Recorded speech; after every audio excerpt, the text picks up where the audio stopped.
खबर के सह प्रायोजक है paradise collection and shoot store, railway station road, Lalitpur.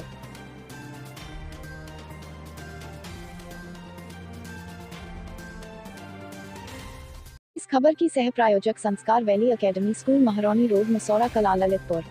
नमस्कार, मैं राजेश सोनी उत्तर प्रदेश व्यापार मंडल नगर अध्यक्ष हूँ और शिव बारात के इस मौके पर, इस शुभ अवसर पर सभी नगरवासियों को बहुत बहुत शुभकामनाएं देता हूँ और भगवान से विनती करता हूँ कि सबकी मनोकामना पूर्ण हो और पुनः एक बार हमारी तरफ से सबको ढेर सारी शुभकामना। महाशिवरात्रि पर्व पर आप सभी को अशोक कुमार सोनी पाली की ओर से बहुत बहुत शुभकामनाएं एवं भगवान भोलेनाथ की नगर में निकाली गई बारात में शामिल होने वाले सभी श्रद्धालुओं का बहुत बहुत आभार। नमस्कार दोस्तों, ललितपुर लाइव टीवी में आपका स्वागत है। मैं आपका दोस्त रवि चुनगी। आज महाशिवरात्रि है। इस महाशिवरात्रि के पावन मौके पर, मुबारक मंगलमय दिन पर आप सभी को ललितपुर लाइव टीवी के माध्यम से हार्दिक शुभकामनाएं। मैं आपका दोस्त रवि चुनगी। ललितपुर के अति प्राचीन पाली क्षेत्र के नीलकंठेश्वर हम हैं, जहां पर श्रद्धालुओं का तांता लगा हुआ है, क्योंकि आज महाशिवरात्रि महापर्व है। ये नीलकंठेश्वर चंदेल कालीन के समय का निर्मित प्राचीन पाषाण में भगवान भोलेनाथ की प्रतिमा है और यह प्रतिमा 3 मुखी प्रतिमा कहलाती है, जो पाषाण पे बनी हुई है। यहाँ पर श्रद्धालु अपनी मानता, अपनी मनोकामना लेकर आते हैं और मनोकामना पूरी करने के लिए प्रसाद इत्यादि बेलपत्र चढ़ाते हैं, नारियल कुछ चढ़ाते हैं और अगरबत्ती लगाकर भगवान से मनोकामना करते हैं कि वह अपने हर कार्य में सफल हों, उनका जीवन स्वस्थ हो, मय हो। क्योंकि विगत 2020 महामारी कोरोना काल का चला और 2020 में महाशिवरात्रि पर इस मंदिर पर किसी भी श्रद्धालुओं का आना नहीं हुआ था, क्योंकि शासन की जो गाइडलाइन थी उस गाइडलाइन के अंतर्गत यहाँ पर श्रद्धालु नहीं आए थे। लेकिन 2021 का आगाज़ हुआ और यहाँ पर श्रद्धालु आए हैं। यहाँ पर सिविल जज हमारे डॉक्टर सुनील कुमार सिंह अपने परिवार सहित आए और यहाँ पर उनका आगमन एक मनसा के अनुरूप हुआ। विधिक साक्षरता शिविर के अंतर्गत उन्होंने आज शिविर लगाया और यहाँ पर आए हैं। यहाँ पर अनेक ऐसे श्रद्धालु हैं जो किसी न किसी गांव से, कस्बे से, ललितपुर से और भी आसपास के क्षेत्रों से उनका आगमन हुआ है और यहाँ पर भगवान से अपने चरणों में विनती चढ़ाकर, प्रसाद चढ़ाकर वह भगवान से मनोकामना अपनी रख रहे हैं और उनकी मनोकामना पूर्ण होती है, क्योंकि ये प्राचीन और तीर्थ क्षेत्र है।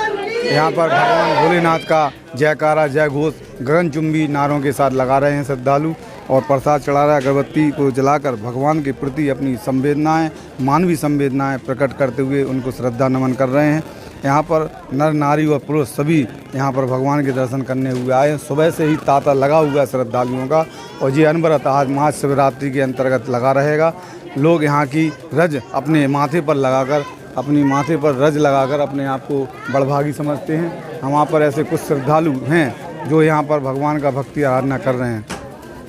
तो हमारे साथ नीलकंठेश्वर के हमारे महंत पुजारी जी जुड़ चुके हैं और जज साहब उनसे कुछ जिज्ञासा रख रहे हैं। जी, आज क्या महत्व है इस महाशिवरात्रि के उपलक्ष्य पे और कब तक चलेगी और शिव बारात कब निकलेगी?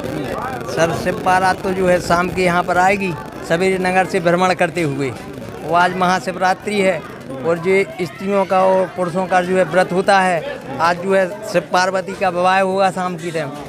हाँ, रात भर का जागरण का कार्यक्रम चलेगा। ये बारात कहाँ से निकलती है? ये सर महादेव मंदिर पाली से हजारियाबाद से निकलती है। अच्छा, और यहाँ पे कब तक पहुँचती है? यहाँ तक जी शाम की आएगी 8-9 बजे। 8-9 बजे तक? तो 4 बजे निकलती है और 8-9 बजे तक पहुँचती है? जी जी। और कौन चल रहा है बारात का, भगवान शिव की बारात का ये कब से चल रहा है? करीब जो है 10वीं बार का सम्मेलन है। 10वीं बार? जी। और ये कौन करा रहा है इसको? ये सब गांव के सहयोग से होता है सर। किस गांव के? पाली गई। पाली के जी। ये हमारे थे पुजारी साहब, महंत साहब, जो इस नीलकंठेश्वर मंदिर से जुड़े हुए हैं, सेवा कर रहे हैं। इनकी पीढ़ियाँ, कई पीढ़ियाँ, 7 पीढ़ियाँ इस मंदिर से जुड़कर अपनी सेवा का योगदान देते हैं। पंडित सुरेश चंद जी कोते जुड़े हुए हैं, मैं उनसे भी बात करता हूँ। महाशिवरात्रि का क्या महत्व है हिंदुत्व में? देखिए, भारतीय संस्कृति हमारी त्योहारों की संस्कृति रही है और ग्रामीण क्षेत्रों की मेलों की संस्कृति रही है। भारत देश में मेलों का और साथ ही साथ धार्मिक स्थानों का अपना एक विशेष महत्व है। इस दिन हमारे देश की सारी संस्कृतियों का समागम हमें इन मंदिरों में देखने को मिलता है। आज हमारा पूरा देश महाशिवरात्रि के पावन पर्व को मना रहा है। हमारा ये ललितपुर ज़िले का ये सबसे प्रसिद्ध नीलकंठेश्वर मंदिर है, जो चंदेलकालीन मंदिर बना हुआ है। ये पाषाण की मूर्ति है और विश्व की विलक्षण और अनूठी प्रतिमा है। ये 7वीं 8वीं शताब्दी में बनाया गया था। दुनिया की कितनी संस्कृतियों ने हमारी संस्कृति के ऊपर आक्रमण किया, लेकिन ये मंदिर आज भी अक्षुण्ण है, संरक्षित है और आज भी हम पूरे गौरव और गरिमा के साथ इस मंदिर की पूजा करते हैं। और साथ साथ हमारे इस जनपद ललितपुर में ऐतिहासिक और पर्यटन स्थल भारी संख्या में बिखरे पड़े हैं। मैं ये मांग करता हूं कि शासन और प्रशासन को चाहिए कि यहाँ पर एक टूरिस्ट सर्किट बना दिया जाए, ताकि ये पूरे स्थलों को एक साथ जोड़ा जा सके। विभिन्न संस्कृतियों का केंद्र है। जैसे हम आपको उदाहरण देना चाहते हैं, देवगढ़ है। देवगढ़ में जैन मंदिर हैं, दशावतार मंदिर है। चांदपुर जहाजपुर में भी ऐतिहासिक हजारिया महादेव शिव मंदिर है। आपका पाली में नीलकंठेश्वर मंदिर है। इसी तरीके से बंट में चवन ऋषि का आश्रम है। दूधई में रॉक कट चट्टान है, जिसमें भगवान नरसिंह भगवान की मूर्ति बनाई गई है। और भी जैन मूर्तियों का एक विलक्षण समागम स्थल हमारे जनपद ललितपुर में बना हुआ है। हम लोग चाहते हैं कि इस क्षेत्र को पर्यटन के रूप में विकसित किया जाए, तो निश्चित रूप से यहाँ कई संभावनाएं हैं। जैसे यहाँ के पानी के बारे में बता दें कि यहाँ जड़ी बूटियों से निकलने वाला जल भारी मात्रा में निकलता रहता है, चाहे कितनी भी गर्मी हो, चाहे कितना भी सूखा पड़े, लेकिन यहाँ के पानी में कमी नहीं आती है। लगातार यहाँ पहाड़ के ऊपर, माने ज़मीन से लेकर के 150-200 फीट की ऊंचाई पर पहाड़ पर पानी का झरना लगातार झरता रहता है, चाहे कितनी भी गर्मी हो, कितना भी सूखा हो। और वह पानी एक विलक्षण लक्षण लिए हुए है। इसमें जड़ी बूटियों का जो सत्व होता है, उस पानी को पीने से, उसको सेवन करने से कई प्रकार की बीमारियां दूर हो जाती हैं और वो पानी स्वास्थ्य के लिए भी बहुत अच्छा है।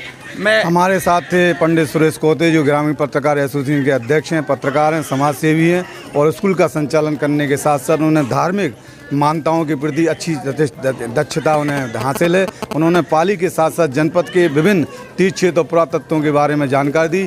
पाली में बहता हुआ झरना जो अनेक जड़ी बूटियों के द्वारा निर्मित होता है, उन जड़ी बूटियों से निकलने वाला वह पानी अनेक रोगों को, असाध रोगों को दूर करने वाला वह जल होता है। जल नहीं, अमृत है। उस अमृत को प्राप्त करने के लिए दूर दराज के लोग, मात्र जनपद ही नहीं, मध्य प्रदेश, छत्तीसगढ़, महाराष्ट्र, अनेक प्रांतों से लोग आते हैं, जिनको जानकारी होती है। वह इस जल को, अमृत जल को लेकर अपने जीवन में किसी भी परेशानियों से ग्रस्त हैं, वह अपने शरीर पर स्पर्श करते हैं और उनकी परेशानियां दूर हो जाती हैं। ये अमृत रूपी जल का प्रभाव है। हमारे साथ महंत जी, पुजारी जी, सभी लोग सेवा में लगे हुए हैं। पुलिस प्रशासन का भी पूरा योगदान है। विधिक सार्थक शिविर का भी यहाँ आयोजन किया गया। मेले के साथ साथ न्याय विभाग का ये आयोजन अपने आप में समायोजन था और इस समायोजन में अनेक समाज के गणमान्य लोगों ने इसका लाभ लिया। यहाँ पर लोग आते हैं और देख सकते हैं भारतीय सभ्यता और भारतीय मंत्रता के अंतर्गत यहाँ पर बच्चों का मुंडन होता है। मुंडन यानी प्रथम बालों को उतारने का ये संस्कार है। बच्चे का ये संस्कार मुंडन संस्कार कहलाता है, जो भारतीय संस्कृति की पहचान है। और बच्चा रोए, गाए, कुछ भी करे, लेकिन मुंडन संस्कार उसका एक जीवन का प्रथम चरण होता है। इसके बालों को उतारता है। यहाँ पर नीचे तलहटी पर जो भोजनशाला चल रही है, भंडारा चल रहा है, वह भी अपने आप में अटूली मिसाल है। पाली क्षेत्र के पार्षद, समाज सेवी, दानवीर, अनेक लोगों ने इस भोजनशाला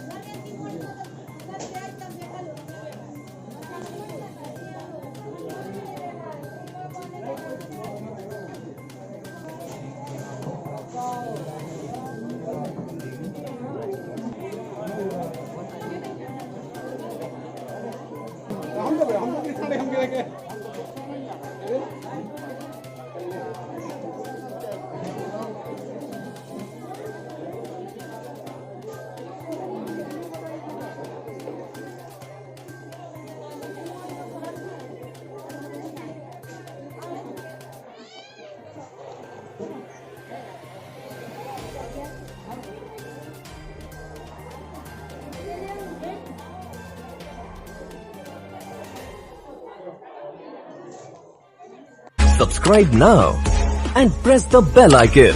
Never miss an update.